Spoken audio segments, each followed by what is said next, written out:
balik lagi dalam mata kuliah program aplikasi bisnis. Nah, ini adalah sesi ketiga ya. Jadi di sesi ini kita lanjutkan materi yang sebelumnya, yaitu proyek bisnis di bidang konsultan IT. Yang pertama itu adalah menguji vulnerability sistem internet banking pada sebuah bank. Kemudian yang keduanya itu adalah membangun sistem baru. Ada juga instalasi dan troubleshooting modul-modul ERP, kemudian menangani konversi database pelanggan ke server, lalu pembuatan layanan cloud computing pada perusahaan, yang terakhir itu adalah membangun atau maintenance jaringan. Nah, ini adalah yang lagi trends ya, seperti yang saya bilang tadi, adalah bisnis e-commerce. Jadi bagi sebagian besar perusahaan saat ini, e-commerce ini lebih dari sekedar membeli dan menjual produk secara online.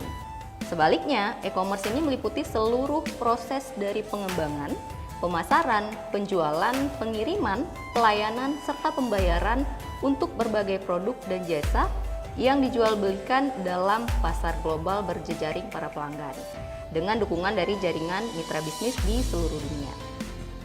Nah, e-commerce ini melibatkan lebih dari satu perusahaan dan dapat diaplikasikan hampir di setiap jenis hubungan bisnis. Jadi e-commerce ini mengizinkan pelaku usaha untuk menjual produk-produk dan jasa secara online. Nah, calon pelanggan ataupun konsumen dapat menemukan website si pembuat ataupun si pelaku usaha, membaca dan melihat produk-produk, kemudian memesan dan membayar produk tersebut secara online. Nah, ini adalah beberapa tipe e-commerce ataupun ruang lingkup dari e-commerce itu sendiri. Yang pertama adalah electronic markets. Jadi ini adalah sebuah sarana yang menggunakan teknologi informasi dan komunikasi untuk melakukan atau menyajikan penawaran dalam sebuah segmen pasar, sehingga pembeli dapat membandingkan berbagai macam harga yang ditawarkan. Dalam pengertian lain, EMS ini adalah sebuah sistem informasi antar organisasi yang menyediakan fasilitas bagi para penjual dan pembeli untuk bertukar informasi tentang harga dan produk yang ditawarkan. Nah, tipe kedua adalah Electronic Data Interchange ataupun EDI.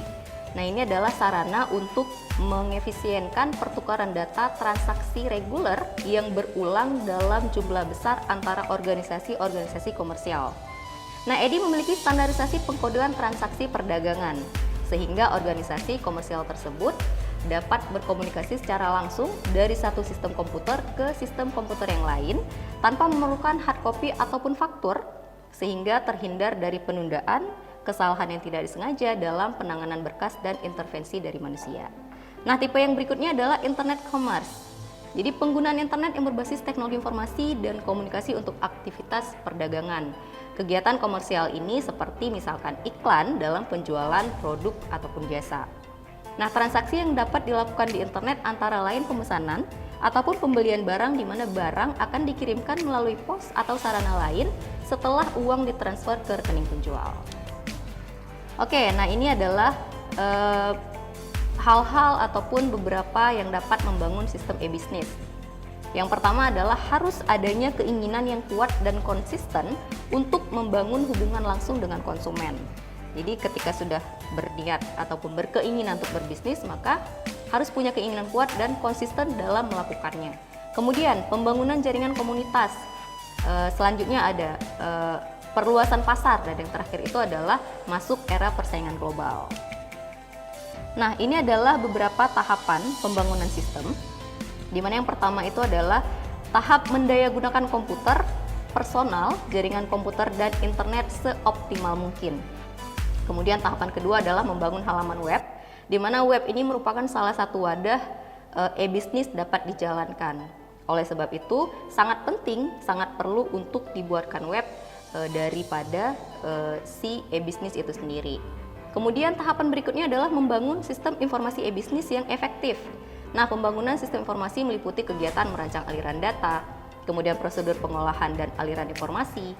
Terus untuk dapat menerapkan sistem yang efektif dan efisien ini diperlukan perencanaan, pelaksanaan, pengaturan, dan evaluasi sesuai keinginan masing-masing organisasi. Dan tahapan terakhirnya itu dalam pembangunan sistem adalah mengembangkan sistem informasi yang bersifat interplatform. Nah, jadi sistem informasi di sini diharapkan mampu menjembatani antar platform sistem informasi seperti arsitektur komputer, sistem operasi, ataupun bahasa pemrograman. Nah, ini adalah metode pembangunan sistem. Jadi yang paling sering digunakan dalam membangun e-bisnis adalah metode daur hidup. Di mana metode ini dianggap cocok untuk pembangunan sistem e-bisnis karena memiliki beberapa karakteristik, yaitu proses dilakukan selangkah demi selangkah yang disertai dengan proses dokumentasi yang rapi. Jadi metode daur hidup ini terdiri dari beberapa tahapan proses, yaitu tahap perencanaan, kemudian analisis, perancangan, penerapan, evaluasi, penggunaan, dan pemeliharaan. Nah, pada setiap tahapan dilakukan proses pendokumentasian atas segala yang telah dilakukan atau disepakati. Oke, kita masuk ke tahapan pertama, yaitu tahapan perencanaan. Tahapan ini menjadi sangat penting. Kenapa? Karena pada tahapan ini permasalahan yang sebenarnya itu didefinisikan secara rinci, di mana pembuat sistem mencoba memahami permasalahan dan mendefinisikan secara rinci, kemudian menentukan tujuan pembuatan sistem dan mengidentifikasi kendala-kendala. Hasilnya biasanya berupa proposal proyek. Kemudian tahapan kedua adalah tahap analisis. Nah, pada tahap ini pembuat sistem akan menganalisis permasalahan dengan menyusun studi kelayakan.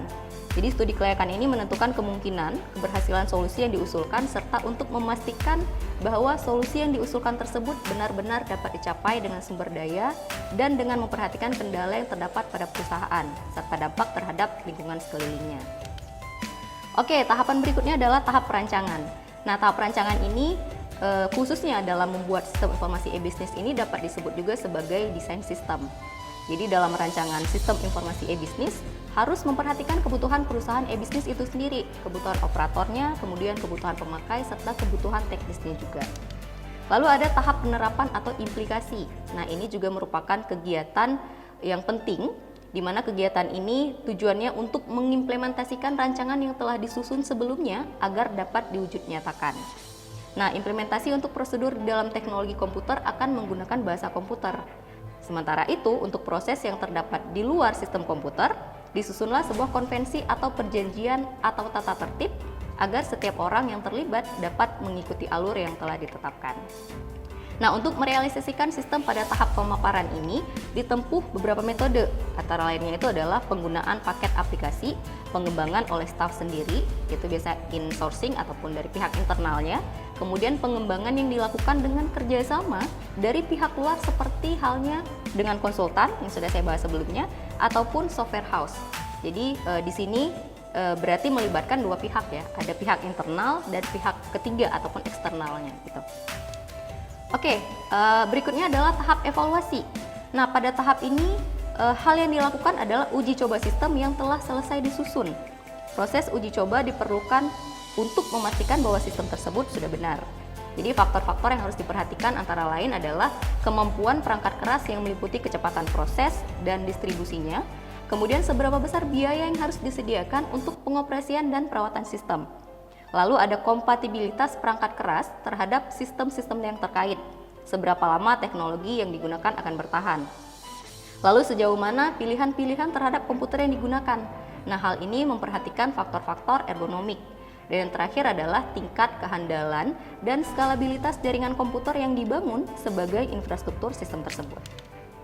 Oke, berikutnya adalah tahap pemeliharaan dan penggunaan. Nah, pada tahap ini, sistem yang sebelumnya sudah diuji dan dinyatakan lolos dapat mulai digunakan untuk mengenal proses e-bisnis yang sesungguhnya. Jadi pemeliharaan sistem secara rutin dapat meliputi penataan ulang database, proses pembackupan, dan scanning virus. Nah, sementara itu pemeliharaan juga termasuk melakukan penyesuaian untuk menjaga kemutakhiran sistem atau pembetulan atas kesalahan-kesalahan yang mungkin terjadi dan belum diketahui sebelumnya. Oke, jadi setelah beberapa sesi tadi kita bahas, sesi pertama, sesi kedua, dan sesi terakhir ini, kesimpulannya adalah adapun pengaruh dan peranan teknologi informasi secara tidak langsung telah membuat bisnis berkembang. Karena dengan teknologi informasi, sebuah perusahaan dapat meningkat kebutuhan efisiensi waktu dan biaya. Namun, tidak dapat dipungkiri bahwa teknologi informasi dalam dunia bisnis ini tentu menghasilkan ataupun memberikan dua dampak. Ada dampak positif dan negatifnya. Positifnya apa? Positifnya adalah lebih mempermudah dan meningkatkan hasil produksi juga pendapatan. Sedangkan dampak negatifnya adalah menimbulkan ancaman bagi para seluruh tenaga kerja yang bukan ahli dalam konteks ini, karena posisi mereka akan terancam dengan perkembangan ataupun kemajuan teknologi. di mana akan banyak pekerjaan yang awalnya dikerjakan oleh manusia tapi saat ini sudah digantikan oleh teknologi. Oke, sekian dari saya. Terima kasih. Saya akhiri. Assalamualaikum warahmatullahi wabarakatuh.